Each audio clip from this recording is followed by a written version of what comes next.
Welcome to my YouTube channel Wise Whispers, where silence speaks. My name is Ethan, and I am 65 years old. At my age, you learn that the people you love the most can sometimes be the ones who hurt you the deepest. The whole story started on a quiet Sunday morning. I was sitting at my kitchen table, sipping my coffee, when I saw an advertisement for a beautiful 7-day cruise across the Caribbean. The photos showed blue water, golden sunsets, and smiling families enjoying time together. For a moment, I felt something warm in my chest. Maybe this is exactly what our family needs, I thought. My son Daniel had been very busy with work lately, and we hadn't spent much time together. I missed the days when he was a child, and we would go fishing by the lake or watch movies on the couch. So I decided to do something special. I called Daniel that evening. "Son," I said, trying to sound casual, "how would you and Claire like to go on a cruise with me next month?" There was a moment of silence. "A cruise," Daniel said with surprise. "Dad, that sounds amazing." I could hear Claire's voice in the background asking what we were talking about. When Daniel told her, she suddenly grabbed the phone. "Ethan, that's such a generous idea," Claire said sweetly. "We'd love that." Her excitement made me smile. For the first time in a while, I felt like our family might truly enjoy time together. The next day, I went to the travel agency and paid for everything. 3 tickets. 1 for me. 1 for Daniel. And 1 for Claire. It wasn't cheap. In fact, I used a good part of my retirement savings. But I didn't mind. Memories are worth more than money. A week later, the printed cruise tickets arrived at my house. I called Daniel and told him they could come pick them up. That evening, both of them came over. Claire barely said hello before asking, "Where are the tickets?" I laughed softly and handed them over. But the moment she took them, something strange happened.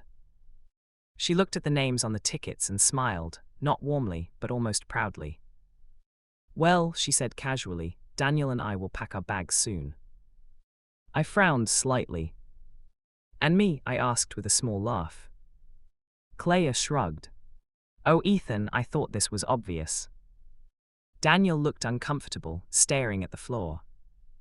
"You probably wouldn't enjoy a cruise like we would," she continued. "It's more for younger people. Dancing, swimming, parties, you'd get bored." For a second, I thought she was joking. But she was. My own son still said nothing.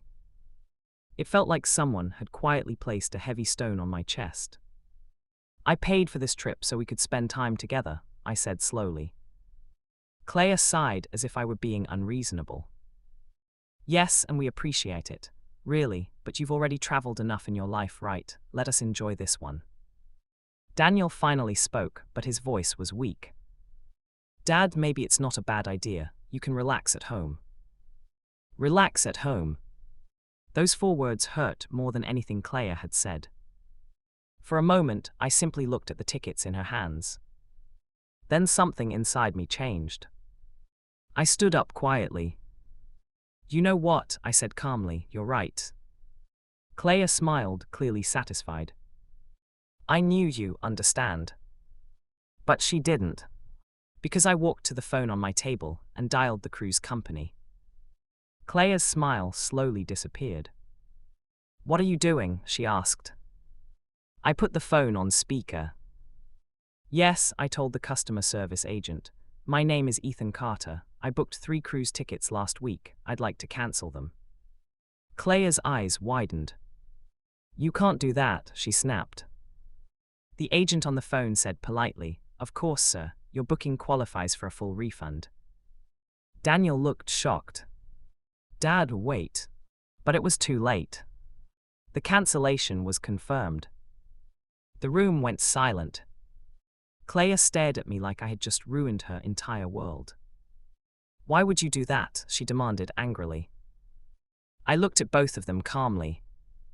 "Because," I said quietly, "this trip was meant for a family, and the moment you decided I wasn't part of it, it stopped being my trip to pay for." Daniel's face turned red with shame. Claire opened her mouth to argue again, but this time Daniel raised his hand. "Claire, stop." He turned to me with guilt in his eyes. "I'm sorry, Dad." I nodded slowly. I didn't buy those tickets to feel like a stranger in my own family. Clea said nothing more. They left shortly after. A week later, something unexpected happened. Daniel came to my house alone. He looked different, quieter, more thoughtful.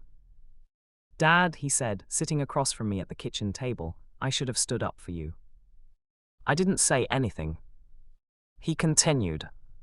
"I forgot who paid for my first bicycle, who helped me through college, who stayed up all night when I was sick." His voice shook slightly. "You deserved better." I placed my hand on his shoulder. "Sometimes people forget things when life gets busy," I said gently. Daniel smiled faintly. "You still want to take a trip with me?" I chuckled. Well, I did get a refund. 2 months later, Daniel and I took a smaller trip together. Just father and son. We went fishing again like we used to. And for the first time in years, I felt something simple but precious return. Respect. Moral of the story. Kindness should never be mistaken for weakness. When people forget your value, sometimes the best thing you can do is remind them with dignity.